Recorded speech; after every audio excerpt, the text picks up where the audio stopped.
की बात कर रहे हैं उसको कहते हैं रेजोल्यूशन। रेवोल्यूशन कहते हैं इनकलाब को। तो ये एक तरह से ये जो ड्रिंक है या जो मशरूब जिसको डॉक्टर लिम ने बनाया है, ये एक बहुत रिसर्च के बाद बनाया और इतने इस पे, क्योंकि एक चीज़ आपको मैं बता दूं, डॉक्टर लिम के पास से या डीएक्सएन इंटरनेशनल से जो भी प्रोडक्ट्स आपके पास आ रही है ना, उसके पीछे पूरी एक साइंस है, एक तहकीक है, एक लॉजिक है। अभी एक साहब मुझसे बात कर रहे थे कुछ अर्से पहले कि जी वो आप पिंक सॉल्ट लेके आ गए, आप पिंक सॉल्ट लेके आ गए, तो पिंक सॉल्ट तो पाकिस्तान में ही निकलता है। ठीक है, बिल्कुल निकलता है, लेकिन ये बताइए कि कितने लोग पिंक सॉल्ट की अफादियत से आगाह या वाकिफ हैं? कितने घरों में पिंक सॉल्ट इस्तेमाल होता है? लोगों को पता ही नहीं ना अफादियत का, लोगों को उसकी अफादियत का पता ही नहीं है।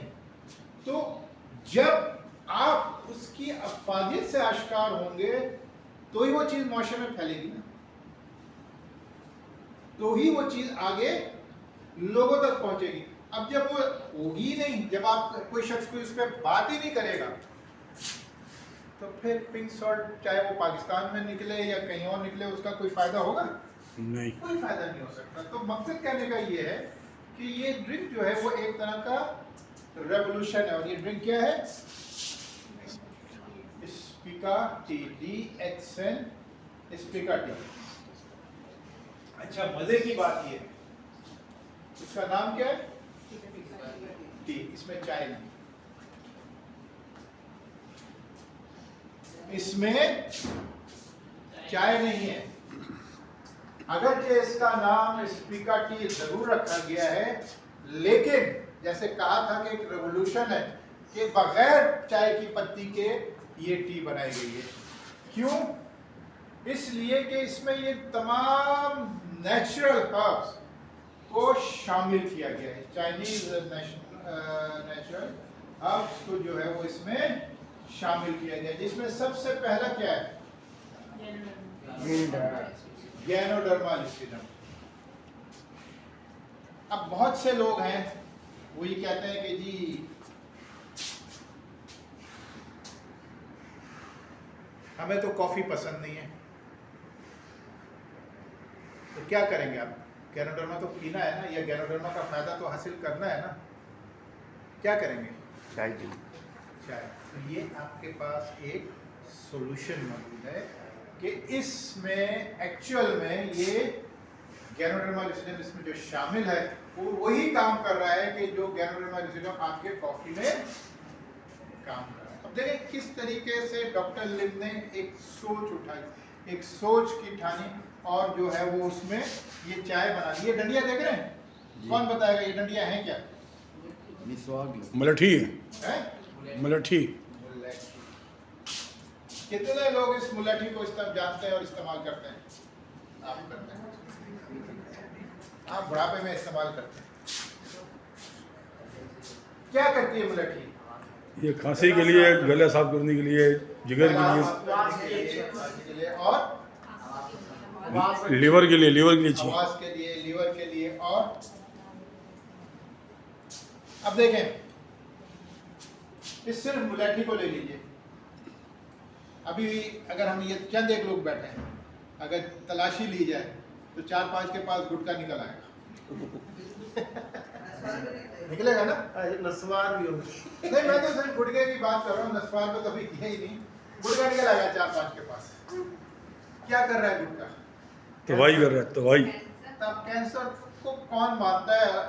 मैं अपनी आंखों से देख रहा हूँ, वो मरीज को लेके आया, उसके मरीज का गाल सूजा पड़ा है, इतना बड़ा फोड़ा हुआ है। वो मरीज को अंदर बिठा के बाहर जाके वो पुड़िया निकाल के गुटखा खा रहा है खुद। ये तो हमारे शऊर का आलम है, ये तो हमारी सोच है। मैं देख के उसको हैरान और परेशान रह गया कि यार इसकी अपने साथ लेके आए, पता नहीं वो उसका भाई है कि बाप है, कौन है, कोई रिश्तेदार तो होगा ना जो आया साथ में।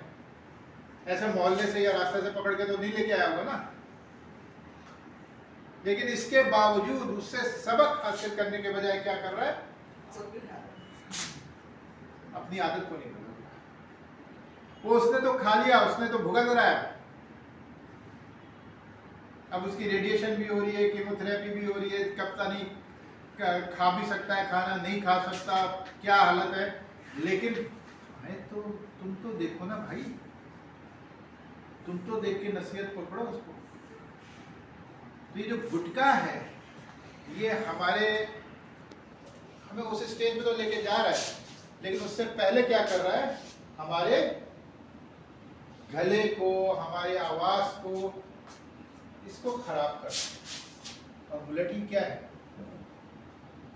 मुलेठी अमूमन ये कहा जाता है कि ये हमारे जो गले की खराश है या चीजें, इसके साफ करने की एक कुदरती चीज है, कुदरती हर्ब है, नबातात है। अब ये दो चीजें मिल गई, इसको अंग्रेजी में कहते हैं रेडिक्स ब्लैसेरिया, ये और गैनोडर्मा। अब आप देखेंगे कितनी जबरदस्त चीज बन गई आपके जिस्म की इफादियत के लिए। हम इस चाय को या इस टी को, इस प्रोडक्ट को मैं कहूँ तो वेटेज नहीं देते, कहते हैं यार पढ़िए कोने में, लेकिन इसकी अफादियत बहुत ज़्यादा है। क्योंकि अगर आप देखें तो ये जो चाय बनाई है डॉक्टर साहब ने, ये पूरी एक रिसर्च करके बनाई है, ये ऐसे नहीं बनाई है। अब देखें इसमें और क्या क्या चीज़ें शामिल है, इसमें ये सारी चीज़ें शामिल है। स्पीका यहाँ से, जो कौन कह रहा था कि स्पीका टी है, ये कौन सी टी है, ये स्पीका टुनिले, इस यहाँ से स्पीका टी इसका नाम रखा गया है। तो ये क्या कर रही है, ये एक तो डिटॉक्सिफायर है। सर ये स्पीकर होती क्या चीज़ है? ये हर्ब है, हर्ब है। स्पीका हर्ब है। क्या कर रही है, एक तो ये डिटॉक्सिफायर है, क्या कर रहा है, डिटॉक्सिफिकेशन कर रहा है।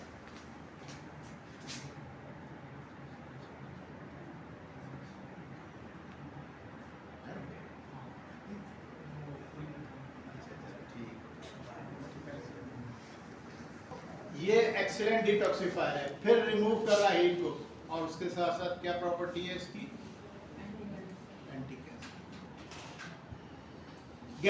गैनोडर्मालिसिडम को हम सब जानते हैं, ऋषि मशरूम को भी, क्या उसके फवायद हैं।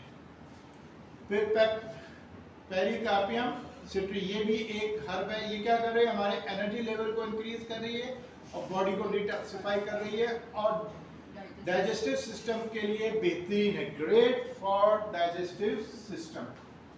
और अगली क्या है, रेडिक्स ब्लैसेरिया, क्या कर रही है, हमने देख लिया, ये मुलेठी है, मुलेठी हमें पता है। और यहाँ भी अगर आप देख लें तो ये गुड है हमारे लंग्स के लिए, थ्रोट के लिए, यानी गले के लिए जो बात की, और कोलेस्ट्रॉल को भी रिड्यूस करती है और ब्लड प्रेशर को भी रिड्यूस करने में हमारी मदद करती है। और हर्बा मिथेनिक, calming, relaxant and antibacterial properties है, और जेंटली डिटॉक्सिफायर है, डाइजेस्टिव सिस्टम को ट्रीट करती है, और स्किन, गायनेकोलॉजी और मसल प्रॉब्लम्स के लिए बहुत अच्छी। मकसद कहने का क्या है, अगर आप इसमें देखें तो ये एक कंप्लीट डिटॉक्सिफायर है कि आप इसको इस्तेमाल करके इससे बेहतरीन अंदाज में अपनी बॉडी को डिटॉक्सिफाई कर सकते हैं। और डिटॉक्सिफिकेशन करने का मकसद क्या होता है, कोई बता सकता है, डिटॉक्सिफिकेशन का मकसद क्या है? अगर डिटॉक्सिफिकेशन मेरे बॉडी से हो रही है, बॉडी से केमिकल्स को बाहर निकालना है। कहाँ से आ रहे हैं, कहाँ से टॉक्सिन आ रहे हैं? ये हवा से, घर का खाना खाते हैं, होटल का खाना खाते हैं, आबो हवा, मशरूबात है, केमिकल वाली चीज़ें खाते हैं, ये जंक फूड खाते हैं, तो क्यों पॉल्यूशन होती है, एंजॉय करने के लिए खाते हैं सर, तो एंजॉय कीजिए, बस। तो फिर एंजॉय कीजिए। बात ये है कि आज हमारी दुनिया चारों तरफ से टॉक्सिन में घिरी हुई। घिरी हुई है। अगर आप में से कोई देख सकता है, ये लाइट की अगर ये रोशनी जा रही है तो इसमें कितनी धूल, मट्टी, पानी उड़ रही है। बिल्कुल उसके करीब से अगर आप देखेंगे तो आपको नजर आएंगे पार्टिकल उठते हुए। यानी ये जो फजा, अगर तो हम कहते हैं कि ये तो बंद कमरा है, बंद कमरा है ना, कहीं से खिड़की खुली है, कोई कहीं से बाहर से हवा आ रही है, लेकिन इसके बावजूद भी ये इतना गदो-गुबार कहाँ से आया? ये मेरी पूरी फिजा में मौजूद है। और जब इस बंद कमरे में इतना है तो बाहर कितना होगा? उसमें जरासीम भी हैं, उसमें ऐसे मेटल भी हैं जो मेरे जिस्म में जाके भरे, उसमें कार्बन भी है, उसमें कार्बन डाइऑक्साइड गैसेस भी हैं और दूसरे ऐसे बहुत सारे अनासर मौजूद हैं जो मेरे जिस्म को खराब कर रहे हैं, जो मेरे जिस्म को नुकसान पहुंचा रहे हैं। और ये सब क्या हो रहा है? मेरे जिस्म में जाके डंप हो रहे हैं, जमा हो रहे हैं। और इनको बाहर निकालने के लिए मेरे वो निज़ाम जो मेरी जिस्म की सफाई के लिए रखे गए मेरे जिस्म में, वो कम पड़ गए, उनकी इस्तेदाद उनके आगे कम पड़ गई है। तो क्या करना है मैंने? ऐसी चीजों का सहारा लेना है, ऐसी चीजों को इस्तेमाल करना है ताकि मैं आहिस्ता आहिस्ता रोजमर्रा की बुनियाद पे अपने जिस्म की सफाई करता चला जाऊं। एक जगह अगर साफ है, अभी मैं इसकी मिसाल देता हूं। अभी मैं कल ही लाहौर से आया हूं, तो बड़ी खुशी होती है लाहौर जाके। आप यकीन करें, बिल्कुल साफ सुथरा शहर, बिल्कुल साफ सुथरा शहर है, सड़कें बेहतरीन हैं, कहीं प्लास्टिक की थैलियां नजर नहीं आती। कराची में आप रोडों पे निकल जाएं, क्या नजर आता है? पूरा ही कूड़ा नजर आता है, कचराची हो गया। कराची को नहीं रहा, भी कचराची हो गया, हकीकी मानो। तो अगर आपका जिस्म साफ है, तो अगर मैं ये कहूं कि ये जो सेहत के मसाइल हैं या बीमारियां हैं, ये मक्खियां हैं, तो क्या ये आपका जिस्म साफ हो तो क्या ये मक्खियां आपके जिस्म में दाखिल हो पाएंगी? नहीं। मक्खी कहाँ जाती है? गंदगी में। हमेशा गंदगी पे। तो थोड़ी देर के लिए अगर इसको, बीमारियों को हम मक्खियां तस्वुर कर लें और अपने जिस्म को एक जो है वो कोई जमीन का टुकड़ा या कुछ तस्वुर कर लें, तो अगर ये साफ है तो कोई मक्खी आके बैठेगी? नहीं बैठेगी। तो उसको पता है मुझे यहाँ से कुछ मिलना ही नहीं है, मेरी तवानाई ज़्यादा होगी, इससे अच्छा मैं उड़ के कहीं और जाके बैठूं। तो डिटॉक्सिफिकेशन आज मेरी बॉडी की इंतहाई अहम ज़रूरत है। ऋषि मशरूम इसमें शामिल है और दूसरी हर्ब्स इसमें शामिल है, वो सब मिलके हमारे डिटॉक्सिफिकेशन कर रही हैं, हमारी जिस्मानी बॉडी को जो है ही अपना जिस्मानी तवानाई को हमारे बढ़ा रही हैं, हमारे एनर्जी लेवल को बढ़ा रही हैं, हमारे डाइजेस्टिव सिस्टम को बेहतर कर रही हैं। तो ये एक तरह से कंप्लीट चाय है। कौन सी चाय है? स्पीका टी, जिसमें चाय शामिल नहीं। ये मुकम्मल तौर से हर्बल टी है, जिसमें मुकम्मल तौर से हर्बल टी है और इसको आप पी के बहुत बेनिफिट हासिल कर सकते हैं। कुछ लोग आएंगे जो पिएंगे या किसी को आप बताएंगे वो पिएगा तो कहेंगे यार इसका तो जायका ही नहीं, इसमें कोई जायका नहीं। ये हकीकत है, इसमें कोई जायका नहीं। हाँ, हल्का सा आपको एक मुलेठी का जायका महसूस होगा, तो ठंडा ठंडा। तो सर इसको कैसे जायकादार कैसे बनाएं इसको? क्योंकि लोग चटपटी चीज़ें, जायके वाली चीज़ें खाना चाहते हैं। दूध मिला और 40 साल की उम्र में अल्लाह को प्यारे हो जाए, पूरे भी मिलेगी अगर जन्नत में गए, बाद में मिलेंगे, और अगर दोज़ख में गए तो चाय पापा तो मिल ही जाएगा। क़यामत की बात। सही है ना, चाय पापा तो मिल ही जाएगा। क्यों? ठीक है। तो भाई बात ये है, अल्लाह ने ये अक्ल और शऊर भी दिया है ना? नहीं है। रोज़ा मिला है बेहतरीन खूबसूरत सा लेमन के जायके वाला आपको कहवा मिल जाएगा। नहीं है कुछ, घर में नींबू पड़ा हुआ है, नींबू निचोड़ लें, जायका आ गया। गुड़ पड़ा होता है घर में बहुत सारे लोगों के, गुड़ डाल लीजिए। शहद खालिस अगर घर में रखा हुआ है तो वो मिला लीजिए। सर शहद तो मिलता ही नहीं खास। मैं लेकिन अगर रखा हुआ है तो आ गया जायका। बताइए कितनी देर लगी जायका लाने में? ज़बरदस्त सर, माशाल्लाह। दूध मिला। दूध मिला है दूध में। दूध मिला लीजिए, दूध मिला लीजिए, कोई जूस मिला लीजिए। जरूरी नहीं कि आप इसको गर्म ही पिएंगे, आप इसको ठंडा करके भी पी सकते हैं। उसमें कोई आप जूस मिला लीजिए, वो जूस जो ऑर्गेनिक ताजा हो, वो डब्बे वाला जूस नहीं। डब्बे वाला जूस क्या है? केमिकल वो भी जहर है, वो भी जहर है। उसमें क्या पड़ रहा है? उसमें कभी आप देखिए, वो डब्बा लेते हैं ना, वो छोटा वाला डब्बा ले लीजिए, उसमें वो कहते हैं कि इसमें 5 से 10% जो है दूध वो फ्रूट है। 250 ml का 5% कितना हुआ? या 10 ml ही लगा लीजिए, और 10% लगा लीजिए, कितना हुआ 10%? 2.5 ग्राम। 2.5 ग्राम। 250 ml का डब्बा है, उसमें 2.5 ग्राम आम पड़ा हुआ है। क्या होगा 2.5 ग्राम आम? कितना होगा? वो नजर भी नहीं आएगा देखने में। नजर भी नहीं आएगा।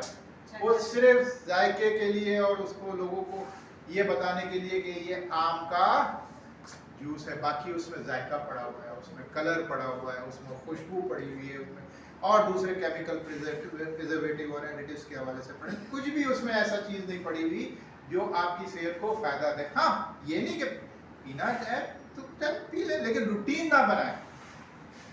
एक होता है ना रूटीन, कि पेप्सी के बगैर गुजारा नहीं है, इसके बगैर गुजारा नहीं है, नुकसान देगा। अक्सर बच्चे मैंने आजकल के घर में देखे कि घर में कुछ नहीं पका तो उन्होंने माँ बाप से पैसे लिए, निकल गए और जाके बाहर कुछ नहीं तो फ्रेंच फ्राइज खा रहे हैं। क्या करते हैं फ्रेंच फ्राइज? कोई फायदा देते हैं? चल कभी मुंह का जायका बदलना है, कभी दिल चाह तो खा लें, मना तो नहीं है ना। लेकिन जब आप रूटीन बनाएंगे तो फिर नुकसान का बहुत बड़ा खदशा है। तो ये मेरी आज की प्रेजेंटेशन थी। तो उम्मीद है आप लोगों को पसंद आई होगी। बड़ी हल्की सी तालियां बजी, या तो सब पसंद आ गया,